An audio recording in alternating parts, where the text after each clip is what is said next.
देऊन सरकारी सदनिका लाटल्याप्रकरणी त्यांच्यावरती गुन्हा दाखल आहे आणि तो गुन्हा कायम ठेवण्यात आलेला आहे। कोकाटे यांच्यावरती नाशिक जिल्हा न्यायालयानं शिक्षा कायम ठेवली आणि यानंतर आता कोकाटेंसंदर्भात नेमकी काय पुढे भूमिका घ्यायची याचा निर्णय आज होईल अशी माहिती आहे। अजित पवार आणि कोकाटे यांच्या भेटीमध्ये अंतिम निर्णय होईल। कोकाटे यांना मंत्रिपदावरून काढणार की वरच्या कोर्टात जाण्याच्या नावाखाली कोकाटे बचावात्मक भूमिका घेणार याकडे लक्ष असेल। अजित पवार आणि माणिकराव कोकाटे यांची भेट होणार आहे। आधी माणिकराव कोकाटे यांच्याकडे कृषी मंत्रीपद होतं, पण त्यानंतर त्यांचा रमी खेळतानाचा कथित व्हिडिओ व्हायरल झाला। त्यानंतर कृषी मंत्रीपद त्यांच्याकडून काढून घेतलं गेलं आणि त्यांना क्रीडा मंत्रीपद दिलं गेलं। पण आता त्यांच्या या मंत्रिपदावर आणि आमदारकीवर सुद्धा टांगती तलवार असल्याचं दिसतंय। निलेश बुधावले आपल्याला अधिक अपडेट देतील। निलेश, काय निर्णय होऊ शकतो आजच्या बैठकीत?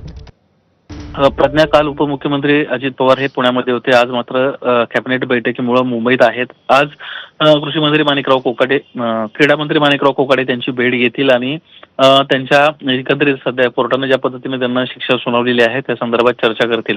खरं तर माणिकराव कोकाटे यांच्याकडे वरच्या कोर्टात जाण्याचा पर्याय आहे, त्यामुळे त्यांच्या मंत्रिपदाबाबत नेमका काय निर्णय होतो हे पाहणं महत्त्वाचं राहणार आहे। त्यापूर्वी देखील अजित पवारांना त्यांना दोनदाच बचावात्मक त्यांच्या बाबतीत भूमिका घेतली होती, त्यामुळे आज नेमकी काय भूमिका घेतात हे पाहणं महत्त्वाचं राहणार आहे। महानगरपालिकांच्या निवडणुका सध्या तोंडावर आहेत।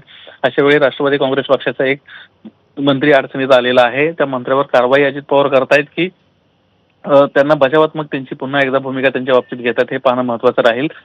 निवडणुकीच्या तोंडावर सत्याची माहिती मिळते, त्यानुसार कुठल्याही प्रकारे त्यांच्यावर कारवाई करण्याची मानसिकता सध्या तरी पक्षातून नाही। मात्र तरी देखील अजित पवारांना आज ते भेटून आपली जी भूमिका आहे, आपली सध्याची कोर्टातली जी प्रक्रिया आहे त्या संदर्भात अजित पवारांशी चर्चा करणार असल्याची माहिती मिळते। कॅबिनेट पूर्वी ही भेट होईल अशा पद्धतीची माहिती आहे। प्रज्ञा, निलेश, धन्यवाद दिलेल्या सगळ्या माहितीसाठी। आणि यानंतर बातम्यांचा वेगवान आढावा पुढे सुरू ठेवूया। मुंबईमध्ये काँग्रेस आणि वंचित एकत्र येण्यासंदर्भात